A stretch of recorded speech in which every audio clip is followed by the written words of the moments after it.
হুট করেই ভুলে গেছেন সামনে থাকা ব্যক্তির নাম, মনে পড়ছে না কিছুতেই, কি যেন ছিল নামটা, মনেই পড়ছে না, তাই তো? কম বেশি অনেকেই হয়তো এমন পরিস্থিতিতে পড়েছেন, সামনের ব্যক্তির কাছে লজ্জিত হয়েছেন।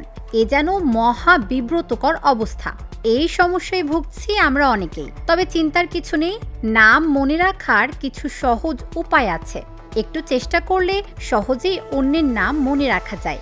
আপনিও পারবেন, তবে তার জন্য জানতে হবে কিছু পদ্ধতি। জেনে নিন সেই পদ্ধতিগুলো।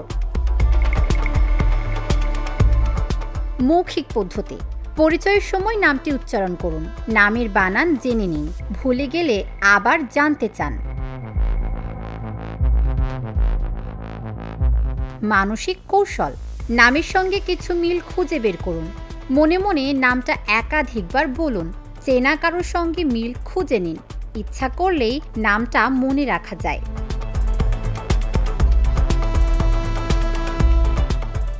দৃশ্যগত কৌশল। নাম লিখে রাখুন, নাম থেকে ছবি বানান, আলাদা বৈশিষ্ট্য খুঁজে নিন, মজার দৃশ্য কল্পনা করুন। এসব নিয়ম যে আপনাকে ঠিকভাবে মুখস্থ করে পালন করতে হবে ব্যাপারটা মোটেও তেমন নয়। এখান থেকে কয়েকটি মনে থাকলে এবং প্রয়োগ করলেই দেখবেন মানুষের নাম আপনি আর ভুলছেন না। তাই চেষ্টা করুন এখান থেকে বেশি বেশি পদ্ধতি মনে রাখতে। ধীরে ধীরে এসব আপনার অভ্যাস হয়ে যাবে, তখন আর নাম মনে রাখতে কোনো ঝামেলাই হবে না। তাবাসসুম সেজুথি, ঢাকা জার্নাল।